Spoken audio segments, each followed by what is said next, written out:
Hello!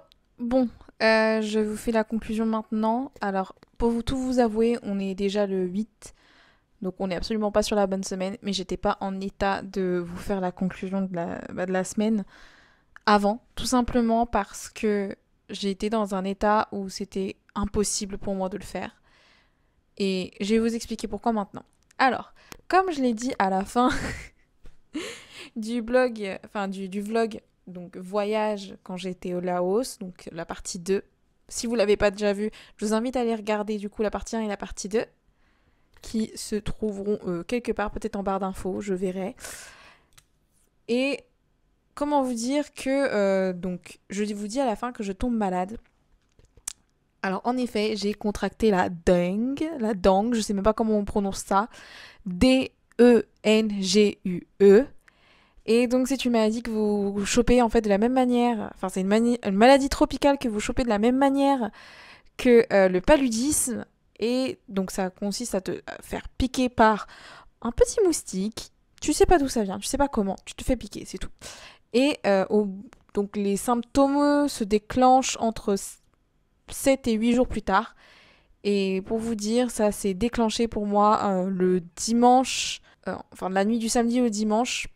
Je sais plus exactement les dates. Et donc j'étais à la chambre d'hôtel et à 1 h du matin, donc je suis réveillée par mon état de santé parce qu'en fait j'ai extrêmement chaud et j'arrive pas à dormir, je suis pas bien du tout. Je souffre et donc je finis en boule par terre. Je vais vous épargner les détails, je vous en parlerai peut-être enfin je vous en parlerai dans une vidéo story time. Je sais pas encore comment je vais l'appeler, mais voilà. Avec tout ce qui s'est passé, en fait, je peux vous faire 2 vidéos story time et c'est ce que je vais faire.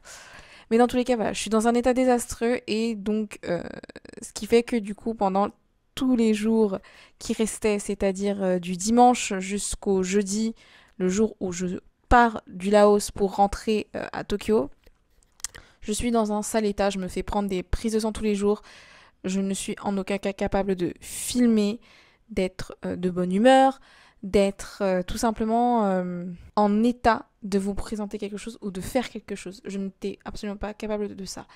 Il faut savoir que les jours précédents, j'étais déjà très très très fatiguée parce qu'on dormait très peu avec mes sœurs et mes parents.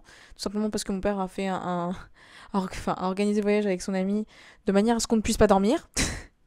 C'est un peu abusé, mais c'est un peu l'ambiance. Donc j'étais déjà très fatiguée. Donc ça veut dire que j'étais déjà beaucoup plus fragile face au virus. Et tout ça se cumule au fait que quand je rentre, donc déjà je vais un peu mieux, mais c'est pas encore tout à fait ça, mais j'étais encore très fatiguée. Je prends l'avion et j'arrive à Hanoï. Donc autre péripétie du coup, avec Booking et Bamboo Airways. Conflit entre les deux, je me retrouve du coup à payer 411 € supplémentaires pour un aller simple entre Hanoï et Tokyo.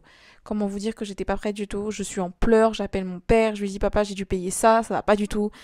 Euh, Bref, c'était affreux et je vous en parlerai encore une fois dans une autre story time. Donc du coup sur ce conflit-là parce qu'il faut vraiment que ce soit une vidéo à part. Les choses sont trop graves et l'affaire n'est pas encore résolue. Je suis encore en train d'essayer de trouver des solutions, mais si jamais quelqu'un peut m'aider, ce serait magnifique. Si quelqu'un peut aider. Si jamais, du coup, la vidéo Storytime fait un peu de bruit, ce serait cool. Si jamais aussi vous avez eu des péripéties avec Bamboo Airways ou Booking, je vous invite à faire du bruit aussi. Déjà, retenez bien que j'ai dépensé 411 €. Donc, j'arrive à Tokyo le vendredi matin. Je finis par aller en clinique et pas à l'hôpital parce que le système japonais est un peu particulier et si je veux me faire rembourser mes frais médicaux, il faut absolument que j'ai pas eu de réduction via la sécurité sociale, etc. Enfin bref, c'est un peu compliqué si j'ai bien compris les conditions de la mutuelle que j'avais prise avant de partir. Fort heureusement, je l'ai prise, merci. Et donc, suite à cette visite où je me fais faire une prise de sang, tester sur plein de trucs et que j'ai mon premier passage avec le médecin, je paye 287 €. Donc pour vous dire que en 24 heures, j'ai sorti très exactement, enfin pas très exactement, mais grosso modo 700 €. Je l'ai en travers de la gorge, j'ai dépensé quasiment euh, mon loyer, presque l'équivalent d'un mois de loyer en 24 heures. Alors je ne vais pas bien, je suis en stress, je suis paniquée, je suis en larmes, je ne vais pas bien du tout. Donc pendant les jours qui ont suivi, je savais déjà que je devais ressortir un peu d'argent pour le médecin parce qu'il fallait que je refasse une autre prise de sang une dernière fois pour voir si tout va bien, si c'est bon, je suis sortie d'affaire entre guillemets. Alors, spoiler alerte, tout va bien, j'ai guéri en 3 jours entre guillemets. La dengue c'est un peu comme le Covid, c'est-à-dire que c'est un truc qui reste dans votre sang longtemps mais qui finit par se dissiper. Vous pouvez être positif mais ça ne veut pas dire que vous n'êtes pas guéri. Voilà. Euh, donc il y a eu ça et je savais déjà que j'allais ressortir beaucoup d'argent parce que si mon premier était très cher, la deuxième ça sera peut-être pas aussi cher que la première fois, mais ce sera quand même un certain prix. Et donc j'ai eu un mental breakdown, mais genre très violent. Je voulais pas vous montrer mes larmes, mais je pleurais quasiment tous les soirs. Et j'ai fini par prendre une décision très importante. Donc comme le dit, il faut qu'on parle. C'est juste pour vous annoncer que je, je mets fin à mon PVT, pas aujourd'hui, vous inquiétez pas, non. Mais à partir de début novembre, la date n'est pas encore fixée, je vais rentrer en France et recommencer autrement. C'est-à-dire que ce n'est pas une fin, mais je pense que ce sera un nouveau départ et je vais revenir avec de meilleures bases parce que avec le recul, avec le temps que j'ai pris pour repenser à tout ça et me dire qu'il fallait que je rentre parce que quand j'ai refait mes calculs, je pouvais pas survivre au-delà de la date du 1er janvier. C'est-à-dire que le 1er janvier, il fallait absolument que je rentre chez moi parce que mon compte en banque serait potentiellement à zéro. Et je vais pas attendre d'être à zéro pour prendre cette décision. On va pas faire des choses stupides, on va rester intelligent dans cette histoire et on va être responsable.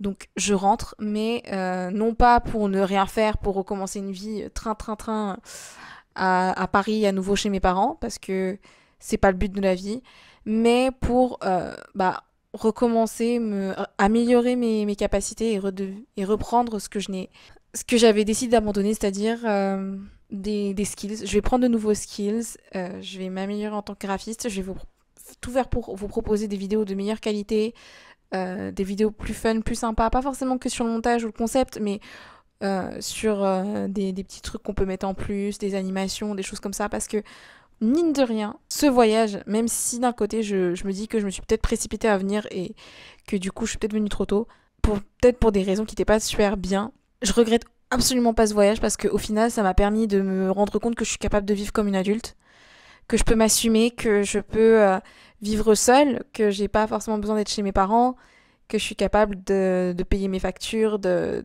payer mes impôts entre guillemets et de gérer mon argent et tout un tas de choses en fait. Ça m'a permis beaucoup de choses et aussi ça m'a permis de retrouver ce courage, de reprendre une formation, de reprendre des skills pour plus tard avoir de meilleures bases et revenir au Japon du coup avec un nouveau visa pour de nouvelles raisons et peut-être pour mieux réussir et me donner plus de temps et avoir une base solide au niveau argent pour faire les choses plus sereinement parce que passer son PVT à être stressé sur combien d'argent on dépense, on va se le dire honnêtement, on se rend bien compte que c'est pas sain du tout. Et de ce fait, il va rester à peu près 3 mois. 3 mois où je vais continuer à essayer d'être modèle. Voilà, donc ne ratez pas l'épisode de la semaine prochaine, vous allez comprendre. Et continuer à essayer toutes ces choses que je veux faire. Et si ça marche pas, c'est pas grave. Parce que depuis le début, je l'avais dit, si les choses fonctionnent pas exactement comme je l'espère, c'est pas grave, je rentre chez moi et je recommence quelque chose de nouveau. Ça fait peur, mais maintenant, je suis dans un état d'esprit où ça me fait plus peur parce que je sais ce que je veux faire et ce que je veux essayer. Et je suis très heureuse et très fière de savoir que j'ai des parents, des amis, une famille qui est prête à m'aider, à m'épauler dans cette épreuve et dans ce nouveau départ. J'ai plus peur en fait. Je suis plus sereine et je suis très heureuse de ça en fait. Voilà.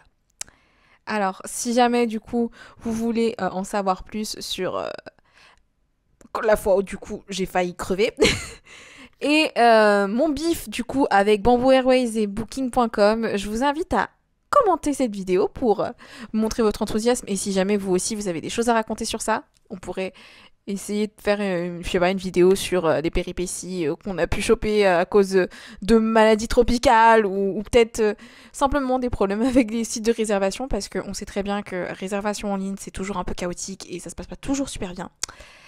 Ensuite, bah du coup, likez, commentez, partagez cette vidéo, encore une fois. Et bah, de suivre cette chaîne YouTube parce que oui, je vais sortir du coup les story time et ce serait dommage de rater les vidéos qui sortent tous les dimanches à 18h30. Et oui, vidéo bonus peut-être quelque part dans la semaine. Je vous préviendrai peut-être avant. Je vais vous prévenir avant. Promis. Et suivez-moi aussi sur les réseaux sociaux. Instagram, c'est là où je suis plus active. Je vais peut-être vous mettre mon TikTok en description. Je vous avoue que je ne fais rien du tout dessus, mais on va essayer de réalimenter. Mon contenu, il va évoluer et je suis en train de réfléchir à ce que je vais vous proposer plus tard. Mais la vérité, c'est que j'ai envie de faire des petits trucs, donc il y a moyen que je vous propose des trucs sympas et de nouvelles choses. Donc restez à l'affût. Et puis du coup, d'ici là, portez-vous bien. Je vous retrouve la semaine prochaine et je vous fais plein de bisous. Portez-vous bien encore une fois, hein. Soyez en bonne santé. Ne vous retrouvez pas dans les mêmes situations que moi. Et je vous souhaite tout le bonheur du monde. Allez, bisous. Mouah.